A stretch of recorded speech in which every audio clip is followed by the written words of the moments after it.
This is 99% craps. Hard's 10, hard's 10. There's the number. I'll take the full odds on the 10, 200 on the hard way. The limit on all the numbers, 250 on the 11. Thank you very much. Say, you played this game before. Just once. Welcome to the Red Eye Gamblers podcast. High above the second largest city, west of the Mississippi. Two chronic craps players, talking craps, playing craps, thinking craps. This is 99% craps. Coming up on 99% Craps, we continue with the second part of 3 episodes of our week-long Gulf Coast casino trip. This episode is focused on the original Sin City, New Orleans, its casinos and gambling history. We also scout out the French Quarter while Mardi Gras got canceled. But first, we lay out our plan for the Big Easy. Wednesday, February 24th, 2021, episode 30. The Red Eye Gamblers present 99% Craps.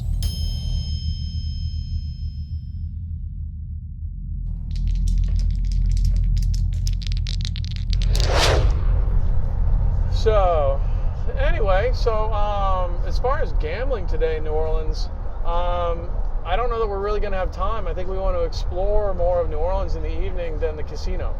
We'll walk through it, I'm sure. Oh yeah, we'll definitely go look at it. But by the time our special dinner reservation is at 6. But I mean, I don't see us being there for 2 hours.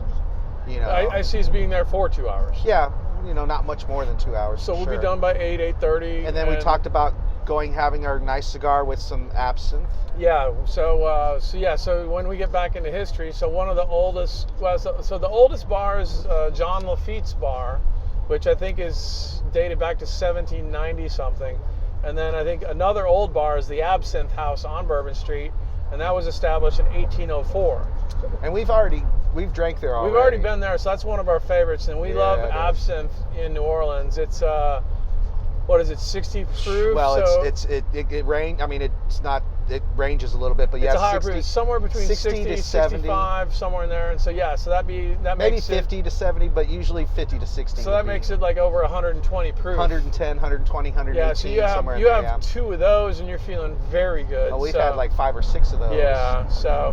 And they're sweet. They got sugar in them, and so we got a mild cigar to go with our absinthe. So there's 2 places we want to go. It's kind of got a little bit of a licorice flavor to it. Yeah. Yep. Anisette. So we'll do probably 2. Do one at the Absinthe House. There's one in Pirates Alley that we like. That Pirates Alley is next to the. That's the one that's cash only. Well, I think who knows what's cash only now? There's a lot of places that are credit only because of COVID. Right, but that pirate one was cash only back then. The last time we went. Well, every time I've ever been actually. Yeah, so we'll see what happens. But yeah, we plan on getting 2 absinthes and then a cigar and then walking around and just kind of looking around. So we'll have hopefully some good pictures of some stuff. We'll do some evening pictures and some daytime pictures. And loading up on the Instagram. So head over to Instagram after this if you're not following us, and you'll see some of those pictures from this whole trip actually. So we're doing a real good job of posting stuff. If you haven't been a fan, go look us up. We'll have our names in the show notes, and then after I remember, it's 99. I think the whole thing is the percent sign doesn't work except for I think on Twitter, but everything else we couldn't do a percent sign. We have to spell it out, and then I think Facebook it was too many characters, so I think it's only like 99. I think 99%, so it doesn't have craps in it. But then the 99, they wouldn't let us do the numbers, so you had to spell it out. And so instead of doing 9T with a T, we did 9D with a D. So anyway, we'll have that thrown in there, so you'll figure that out. But come and follow us on Twitter, Instagram, and Facebook, and have some fun with us looking at some stuff that we showed. All right, well, I think we're going to shut it down because there's no reason for me to ramble without my notes. Well, no. Let's. So we're not going to gamble tonight. We're going to gamble in the morning. So gambling in the morning, If there's spot at a real table, we'll play at a real table. If there's spot at the roll to win table, then we'll shoot at the roll to win. Well, and you know, one of the questions that we have is the roll to win lower limit. Well, that, but also is it sporting plexiglass? Oh, dividers. Yeah, that's the other thing. How many people are they having at the table? Yeah. Yeah, that's the thing. We're thinking that in New Orleans and in Biloxi, they don't have the plastic dividers on their machines, so it'll be, you know, how comfortable do we want to be with the guys next to us? New Orleans might, because it's in Louisiana. Biloxi, it's a crapshoot because. Well, but the other thing is it's a Caesar's property, Right. and so, you know, what is Caesar's doing? Oh, that's the other thing. There's a rumor going. Well, it's not a rumor. I've seen pictures. Apparently, Caesar's is going to change the Harrah's in New Orleans back to a Caesar's. Yeah, you mentioned a Caesar's casino. You mentioned that to me last night, and I don't think that's a good idea. Who knows? I mean, I'm all for renovating. You know, renovating. Sure, but casinos. I think the Harrah's fits brand. You know, but that's the for concept. locals. I think that's the problem. Is it's if you go to the Harrah's on the Strip, it's a lower end property than the Caesar's on the Strip. Sure, absolutely. You know, and I think the same thing goes for Atlantic City. I'm just supposing, but I think if you're going to choose, you know, the brand of Caesar's properties, you know, of all the Caesar property, Caesar's is at that top. You know, they're the Bellagio of Sure, no, of the brand. I get you. And so, yeah, if you wanna get more people to come out to your casino and travel and be the tourist, they're gonna go see a Caesar's rather than a Harrah's. Well, but you know, you say that, but I mean, they're the only game in the French Quarter. They've got a monopoly. That's why. Yeah. But see now they've gone through their rebranding deal. They've gone through, and so I think, well, obviously they did this before COVID. This is not a COVID thing.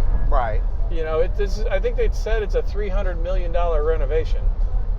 So, I mean, that's but some think clout. of how many beads you could buy with $300 million. And throw them away right after Fat Tuesday.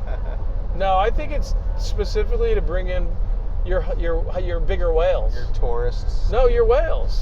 Yeah. I mean, you'd rather get your guy coming in playing 10,000 than the guy coming in playing 500. Well, of course, but Well, it's easier to get 100 of those $500 players as opposed to the one $10,000. Well, but player. you're flying those people out from the Caesar's property. You're not Right. flying them out from Harrah's. Yeah. That's the thing. They've got more higher end people probably at the Caesar property than any of the lower brands. And so this is their bet. I mean, I think they're going to be building another hotel. You know, they're adding rooms, I think.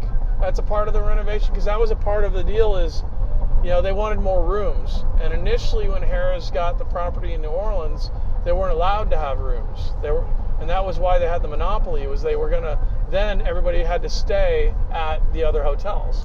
Well, then they went bankrupt because they didn't have a hotel.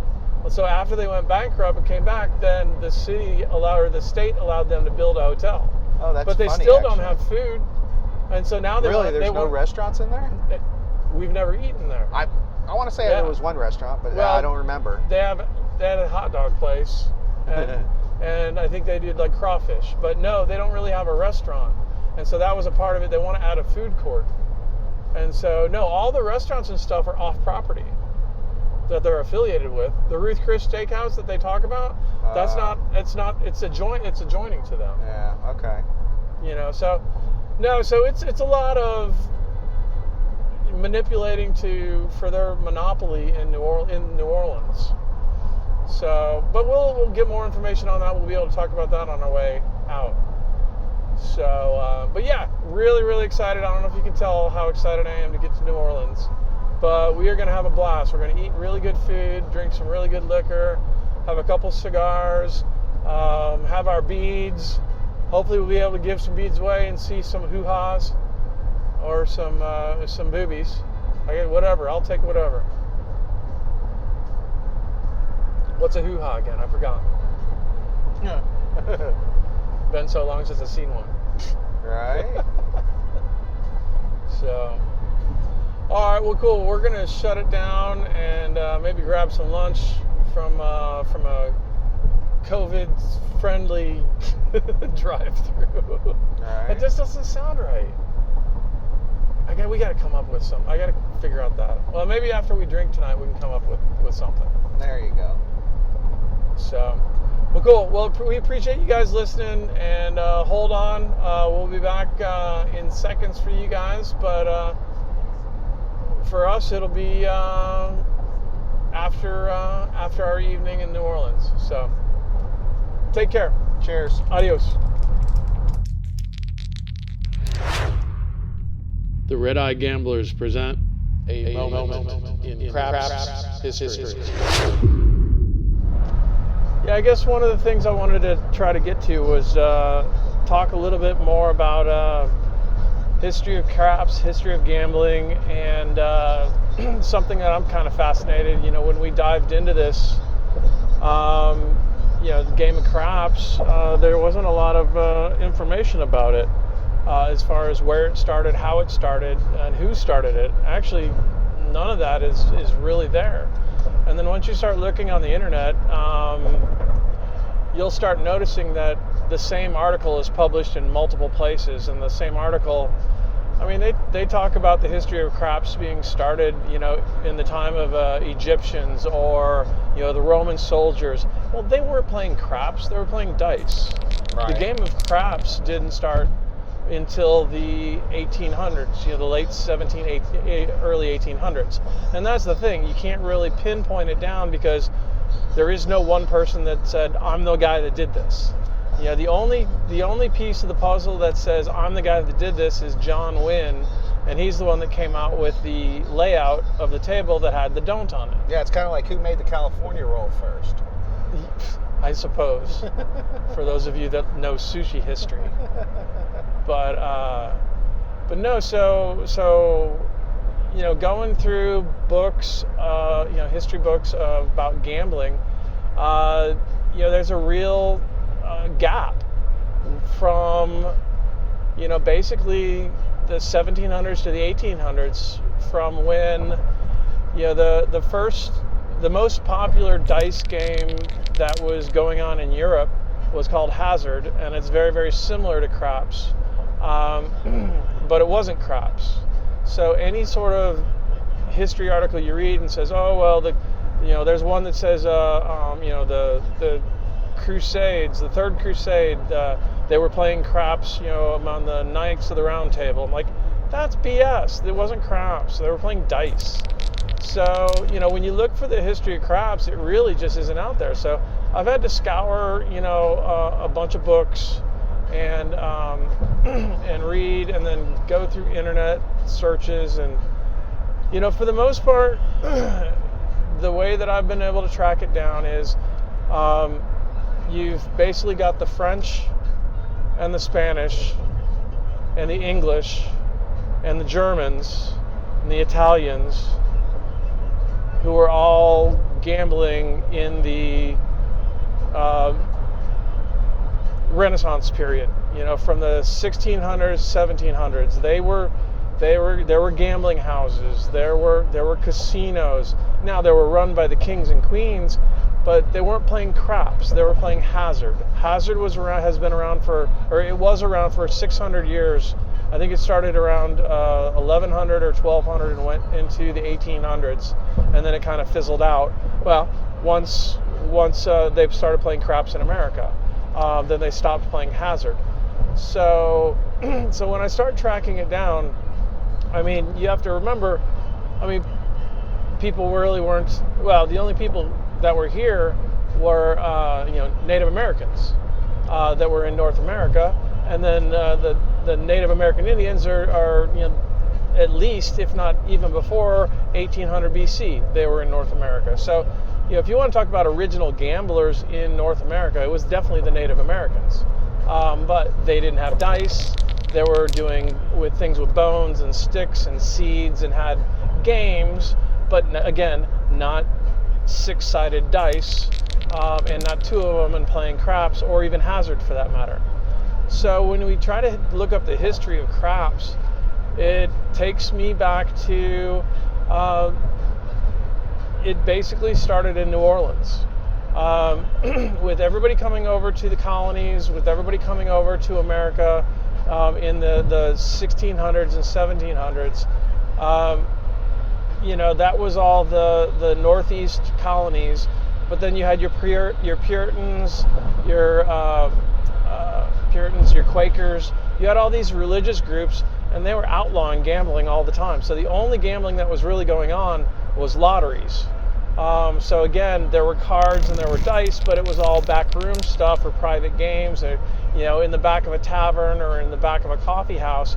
But there was no organized gambling, and it was definitely stifled down because of the religious persecution, or the religious factions that were up in the Northeast. Well, once you go south down to the Gulf Coast, it was owned by the French. The French had basically Florida, and actually it had the panhandle of Florida, then all the way basically to the edge of Texas and Louisiana up to Canada. That was all a part of the Louisiana Purchase. So that was owned by the French. The Spanish had Florida, and then the Spanish also had basically from California, and the Rockies, and that was because of the conquistadors and all that. So basically it was the French and Spanish that had, the Gulf Coast area. Well, the French and the Spanish were avid gamblers.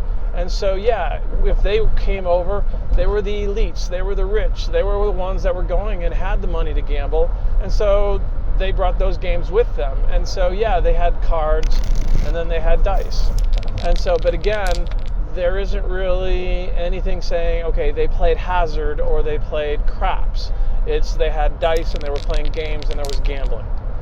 But if you track it down to, okay, the French basically owned New Orleans, Mobile, Biloxi, that whole area was controlled by the French. And they basically came over in the 1600s and then, established Biloxi as one of the first cities. And then after they established Biloxi, they decided, well, we're going to make a capital of this area and we're going to make it New Orleans. And so the French that came over there were going to end up, developing a city that was going to be the capital. And for what they were doing, they said, okay, New Orleans is going to be it. And so they went and established New Orleans. So they were there in the late 1600s, trying to turn the city into something, get people to move there. But there was always gambling there because they were French and that's what they did. So New Orleans was always a gambling city from even before its beginnings. Well, so New Orleans started in 1718, so it was even before 1776, so we didn't even, we weren't even set up as the United States yet.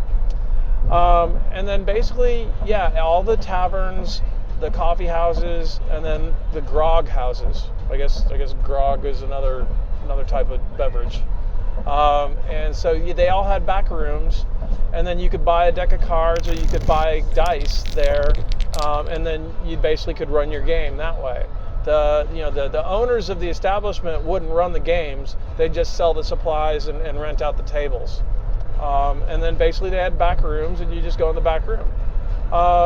And so that's kind of how that started. So they were the original Sin City. They had the slave trade, they had thieves and robbers and pirates and you name it. The dregs of society all converged on New Orleans because it was a port city. It was the third largest city in America at that time. New York and Philadelphia were the top two, and then New Orleans was number 3. And everything had to do with everything coming into the port and then being able to travel up the Mississippi to distribute things. So I guess the other thing is, when they first started out, they didn't have a lot of people. They had less than 10,000 people, in the early 1700s, and it took them a while to get more and more population. And so one of the big influxes of population, again, was another group of French people, which were the Acadians. And the Acadians were the French that lived up in Nova Scotia, or now Nova Scotia, but before it was called Acadia. Well, during the French and Indian War, The British were fighting the French, and the British ended up winning, and so the British ended up kicking all the Acadians out of Nova Scotia. Basically wanted to destroy the culture, and so they broke them up. And the more I'm reading about it, the more I'm listening to it, it was basically ethnic cleansing that the British did to the French and tried to destroy that whole civilization. So the Acadians left Nova Scotia, and then they were displaced all along the British colonies, and pretty much divided them up across America, and wouldn't let them all settle in one place because they didn't want them to start again. So they split them up all over the place, but the majority of them either went back to France, or they had about 6,000 of them that went to New Orleans and southern Louisiana, and that was all between 1765 and 1785. Over 6,000 of them moved to New Orleans. And so here's where you got a large group of elite French people from French Canada, if you will. And then they come down and resettle in New Orleans, which was owned by the French. And so they were able to restart their civilization. And so they started west of New Orleans, settled in there, and then in the marshlands, and started up their civilization again, or their community. And they went from being known as the French Acadians to now just the CAJUNS. And so that's where you hear, Raging Cajun and all that. They're actually the original French Canadians. So, them, and then the French were big gamblers in the 15th and 16th century. So, now you're bringing more gambling people to New Orleans, which just then made more and more gambling housings and gambling areas. It was all taverns and coffee houses and grog houses. They all had a back room where you could do gambling. And so they've been gambling, in New Orleans, like I said, since the early, basically the 1600s, and then it got more organized and more populated as the 1700s went through. And so they're the ones, again, that were French, and they brought their customs and traditions down with them. So again, I'm still leaning towards the French being gambling people with their games, that they most likely brought the dice over with them, and then somehow it got transferred into craps. So, and then, the word craps doesn't show up in the English dictionary until about 1843, I think. And they say it's a Cajun word.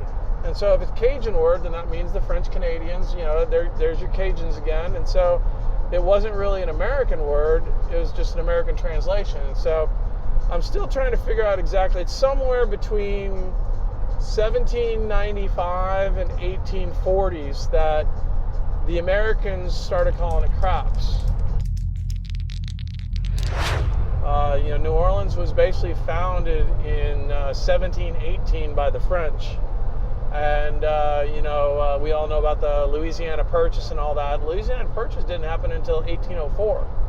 And then that's when Napoleon gave, Louisiana basically from the Mississippi up to Canada, basically to George, I was going to say George Jefferson, Thomas Jefferson, and was basically sold for $15 million, and basically went up the Mississippi to Canada all the way out to the Rocky Mountains. Yeah, but imagine how much $15 million was worth back in the 1800s. It was still the best real estate deal known to man, or at least in North America. Well, but you got to feel for the Indians, because they basically just took it right away from the Indians. They were here first. Right. That was the other thing. The Indians have been in America since 1800 BC, or possibly even earlier. That's a wee bit before. Yeah. So I mean, they definitely got fucked over on that. And then they were gamblers too. I mean, they were gambling with sticks and rocks and seeds. I was thinking about it. A lot of people, I think, nowadays aren't such gamblers because you have TV, you have movies to watch, you have things to do. But back then, what did you do when it got dark out?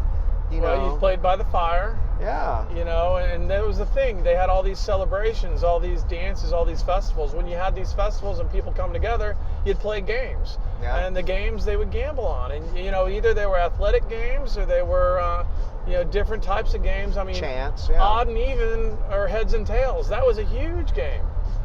I was reading about how one of the games we're playing with 2 coins. So it was, if you got 2 heads or 2 tails, you either won or lost. But if it split, there was a push. I'm like, oh, well, that's kind of like Pie Gal.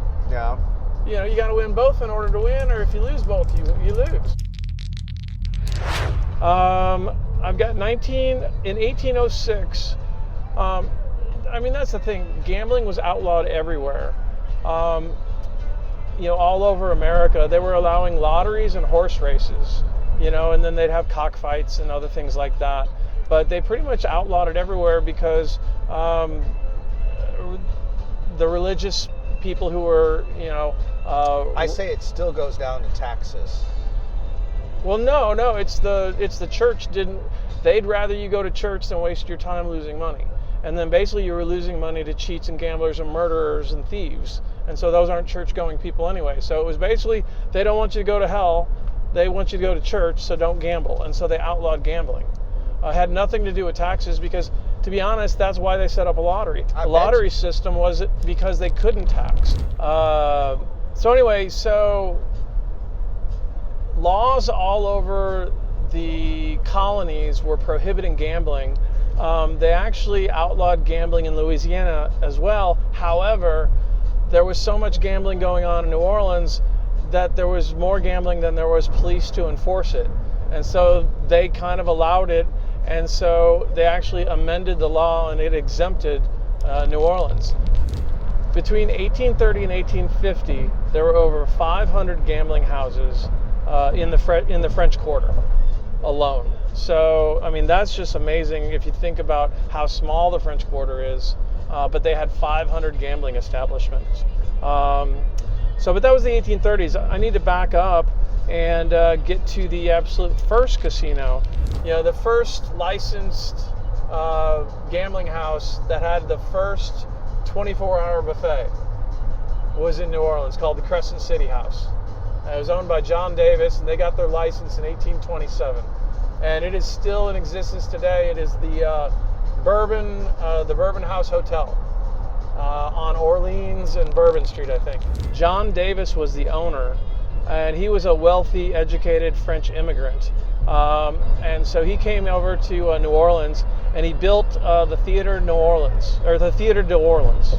And they basically, performed French opera. And so they had a big theater there, and then he built a ballroom next to it. Well, the ballroom was the casino. The Crescent City House was the first casino, high-end casino too. This was high society. All the tables and stuff were, I was going to say flown in from Europe, but they didn't have planes yet, so it was shipped in from Europe. But it was all high society. It was all the elites, and mostly French-speaking elites that would go to balls, go to the opera, and then they'd have a really, really nice casino that you could do no limit gambling on. And so they had dice, which most likely was HAZZARD at the time, and then I'm trying to figure out when it turned into craps. And there's no good record. And if you think about it, you had all these illegal gamblers, all these cheats that were gambling. Well, they didn't write anything down. They were open. They were first to be 24/7, so they were open up 7 days a week, 24 hours a day. They also had the first free all-you-can-eat buffet, and then so they had chefs there that were cooking fine food, and then they had the best liquor and the best wine available as well. So they definitely catered to the high-end elite crowd, the rich people in New Orleans in the 1820s. And I did see, let's see, where else do I have it here? So it was the first comp meal and buffet. And so they end up closing down they closed down in 1835 because the Louisiana legislature made operating a gambling establishment a felony. So John Davis got out of the business, turned it back into a theater and a ballroom, and got out of the gambling business. But but gambling kept going on in back houses and other places. It just wasn't legal anymore. Some of the cool stuff is I read that, in a day, a person, it was not uncommon for a person to lose $25,000 back in the early 1800s, which that sounds like a lot of money now. Yeah, what would the inflation be on that? Yeah, no, millions. So that's it was not uncommon for people to lose that amount of money. The other thing I keep reading is they weren't so honest back then. They would use marked cards, they would use shaved dice, they would use any means necessary to separate you from your money. So it wasn't like today, where I feel like the casinos we play at are very fair. The deck was stacked against you back then. So the Crescent City House actually is still around. The building's there. Like I said, it was built in it opened in 1827. It was built in 1817, and it currently now is the Bourbon Orleans Hotel. They're at 717 Orleans Street. We actually were across the street from it when we were down on Bourbon Street, and took a picture of ourselves from the webcam that was down there. So we'll put that on Facebook and show you guys that we were down there. And then I've got a picture of the street that's got the names on it. But the Bourbon Orleans Hotel is, not only is it an old hotel, and then the old gambling establishment, it's also one of the most haunted properties in America. After it was a gambling hall, after it was a theater, it got sold to the Sisters of the Holy Family in 1881, and they turned it into a convent and a school. And I think it burnt down a couple of times, and had some kids in it, and so there's apparently ghost stories where there's a bunch of kids that come out, or you can hear them running down halls and stuff. And so it's still a haunted establishment, but it still exists. It's on Bourbon Street. It's called the Bourbon Orleans Hotel. So if you wanted to stay there, you could. But that's the property where the first high-end casino was in America, licensed. So yeah, actually, after the Louisiana legislature, made gambling establishments illegal, their laws basically kind of forced gamblers out of their city to get onto riverboats and to start moving west. Because they were basically running from the law, and so they'd go where the law wasn't, and that was basically on riverboats, because there really wasn't any authority on the riverboats. And then once you go to the Wild West, once you were going to California and Colorado, and looking for gold, it was pretty wild out there as well. So that's where all the gamblers ended up going. It wasn't until the Civil War in 1861 that pretty much gambling stopped during the Civil War, because everybody was focused on the war effort, or they were in the war. And so that was kind of the downfall of New Orleans, was the Civil War. And the other thing is they were kind of on the south side. Gambling never really picked back up in New Orleans the way it excelled out in the West. So that's kind of it for New Orleans. Is they had their heyday, basically from the 1700s until 1861. They had a ton of gambling houses and casinos, and somewhere in there they turned Hazzard into craps. And I'm still working on trying to get that all put together. It's just really complicated, and there's no one story to say, yes, this is how it happened. So that's my little bit on New Orleans for now.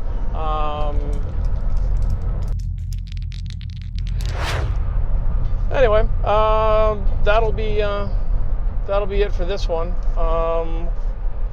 Hopefully that wasn't too much of a rambling and you understood a little bit of what I was saying. But no, that was good stuff. Okay. Oh, cool.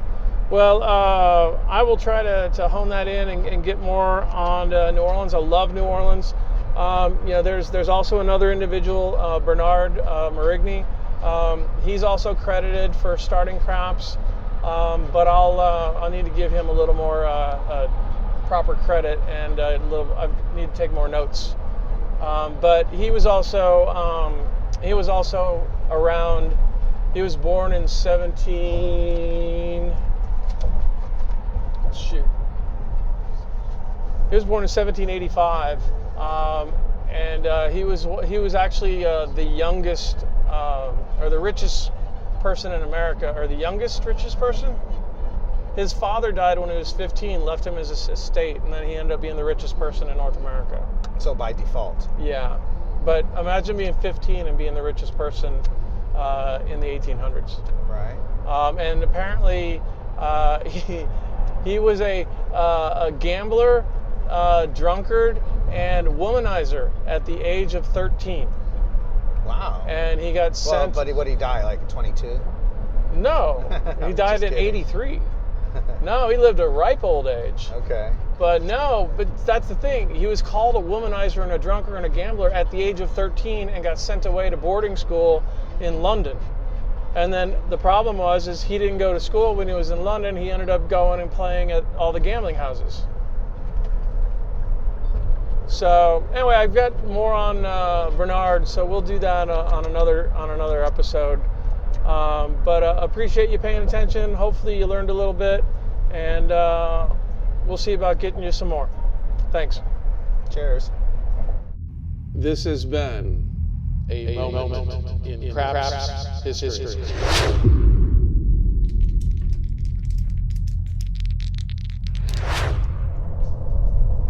All right, well, we'd like to welcome everybody back. We are now in the car, heading out from Biloxi, going back to Lake Charles for the last part of our trip. Made it to New Orleans, then to Biloxi, and was in Biloxi for 2 days, and now we're going to stay at Le Berge for 2 nights and then head back to Houston on Sunday. But New Orleans for everybody. Here's a little trip report for New Orleans. Went on a Tuesday, and there was nobody there. It was a very empty casino, actually. Yeah. We got there, walked around in the evening, and in the evening, I guess it was closer to 9-10 o'clock on Tuesday night, and they had 2 craps tables running. Out of how many that they have? They've got 9. So they've got 9 total. I think they've got 2 crapless and then 7 regular tables. And this was the first time on a crapless table we were seeing the ATS. Yeah, they did have ATS on the crapless table, which was kind of exciting. So, or at least appeared to be exciting. Well, it was interesting because I've not seen that on any crapless table. Not that we see a lot of crapless tables to begin with. But anyway, as far as New Orleans goes, actually on the way in we stopped at the Treasure Chest, which is a Boyd property. We did. And we got there around 3 o'clock, and most, I think typical boats, there were 3 levels. You walked in actually on the first level, and they had that's where they had their table games, and then a lot of slot machines. A lot of slot machines. And then upstairs from there was more table games, and a lot and more. then even more slot machines. And then the third level was actually non-smoking, because I guess the smokers can't make it up to the third level. You can't catch your breath. Because it's all stairs. That's right. And then that was just slot machines. So needless to say, the first 2 floors smelt pretty bad. Yeah, they did. Well, and that could see. Well, the boat's been there for a while. I mean, and it didn't look like it'd been renovated in a while either. So, but they didn't have any of their table games running, and found out that they weren't starting their table games until 4 p.m. Yeah, no table games. I mean, not just craps or blackjack. I mean, nothing. Yeah, so But to be honest with you, the clientele that they had, it seemed like that fit in for them because everybody appeared to be happy on their slot machines. Yeah, no, there were actually quite a few people there. Yeah, there was. On all 3 levels. Yeah. So they were enjoying themselves, but it was definitely, it was out in Kenner, so it was probably 20-25 minutes outside of New Orleans. So I mean, it's something a little more for the locals, not really for tourists. But I mean, it kind of was your typical boat. But it did have 2 craps tables, and how were the minimums on I it? want to say it was 15. Yeah, I want to say that we didn't think it was super cheap. Yeah, it wasn't 5 or 10. I think it was 15. So yeah, it was $20 minimum. A table not worth staying for. But I mean, we were just scouting it out anyway. So walked around, and the one thing with that, you have to park a long ways away. It was a pretty good walk. They actually have shuttles, but we decided to get in some of our steps. Yeah, they've got like a levee. A levee. Yeah, they've got a levee that you've got to walk over. So I guess it floods over there, so they don't want you to get your car flooded. So they're the parking lot is on the other side of the levee, so you've got to walk quite a distance actually to get into the casino. Which actually, I say quite a distance. If you were in Vegas, it would be like going from Bellagio to Caesars. Right. You wouldn't have thought it was that big of a deal. Yeah. It's just, and you're outdoors and you're uncovered. So yeah, very much like, the distance would be like leaving the craps tables at Bellagio and then going over to the craps tables at Caesars. So right. I mean, decent walk. Yeah, a healthy walk. Right. So, and we checked that out, and now it's checked off the list. We don't necessarily have to go back there. So, but they did have 2 tables. They looked like they were in decent condition, and I do have pictures of that. So we'll throw up some pictures of our trip once we issue this podcast. So, after that, then we went to inside the city of New Orleans and checked into the HARRAH'S casino, which actually was a decent hotel property. Didn't have any problems checking in, and got into our room, and it was clean, and then left there to have dinner, and then after dinner went and saw the casino, and then went around New Orleans and French Quarter. We walked the empty streets of the French Quarter. Oh my God, it was so depressing. They canceled all the Mardi Gras parades, so there was absolutely nobody anywhere. I mean, there was a handful of people here and there, and the young kids drinking and stuff, but I mean, it was nothing like it's supposed to be. Not at this time. Well, probably any time of the year, but especially this time of year. Yeah. So it was really depressing. So it was nice to go out and talk to the bartenders that we did, and had. I mean, I've been to New Orleans French Quarter when the crowds were so compact. I mean, if you didn't get your wallet stolen, you weren't doing nothing. Right. Yeah. No. So I mean, if anything, you could see people coming at you. Right. But yeah, it was real depressing. I mean, you can do the ghost tours and things like that. This would have been the time to do a ghost tour because it was empty. The only thing there were ghosts. But we did. And it was the cleanest we've ever seen the French Quarter. Yes, it was actually. That's the one. That was very true. It was very clean because nobody was there. Nope, we didn't see a single person puke.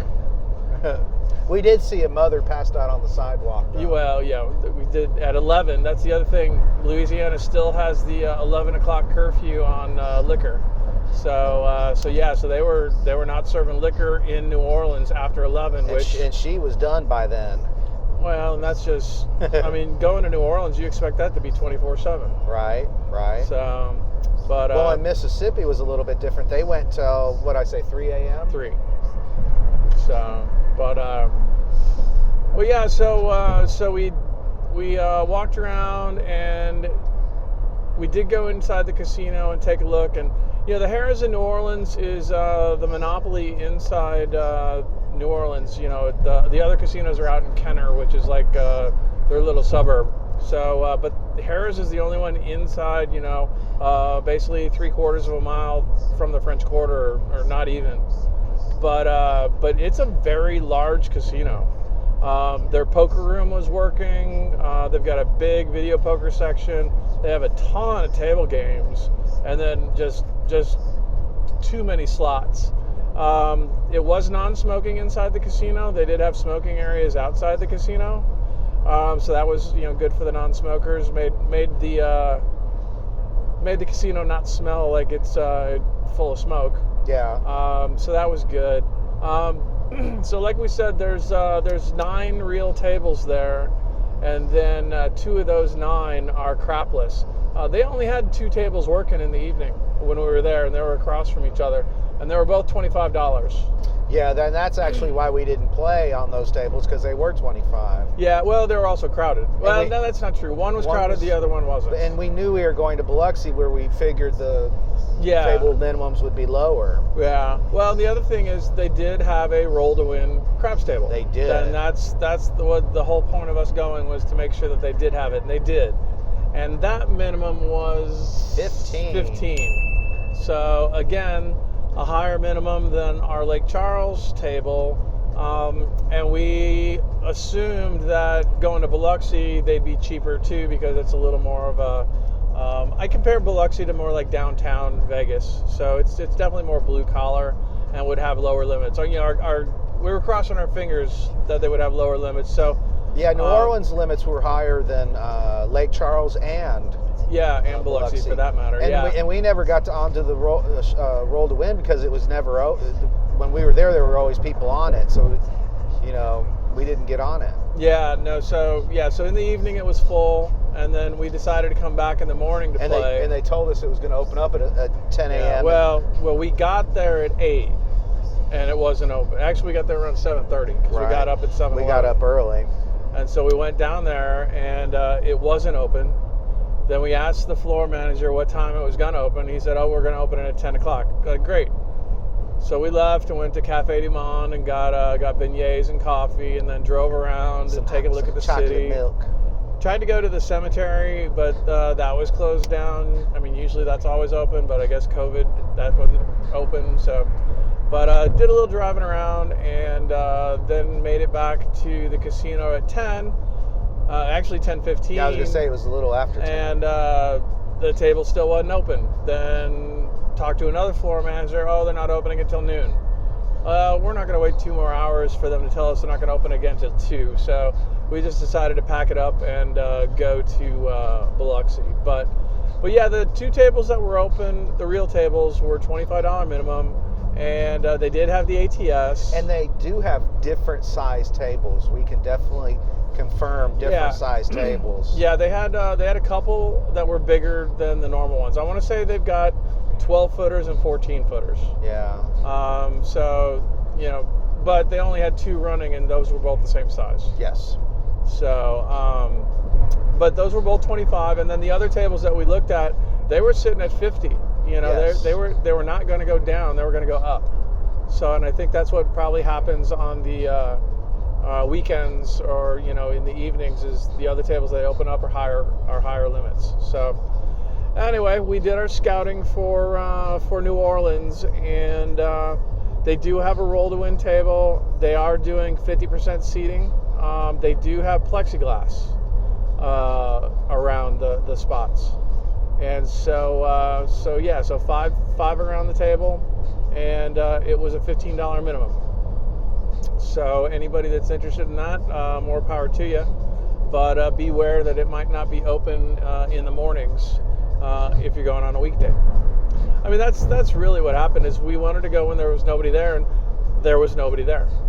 Literally. I would say there were probably, when we were at the casino around 8 o'clock, there was probably 10 people in the casino, not counting staff.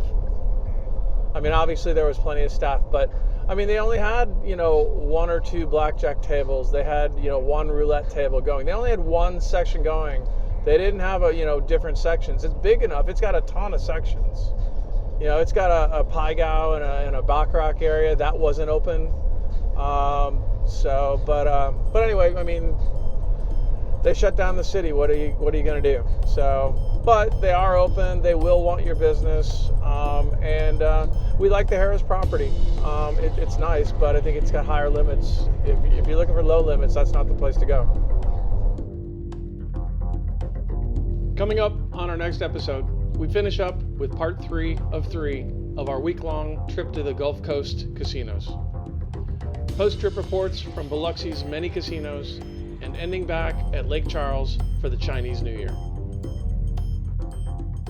The Red Eye Gamblers, thank you for your time, and hope you got a little something out of this week's podcast.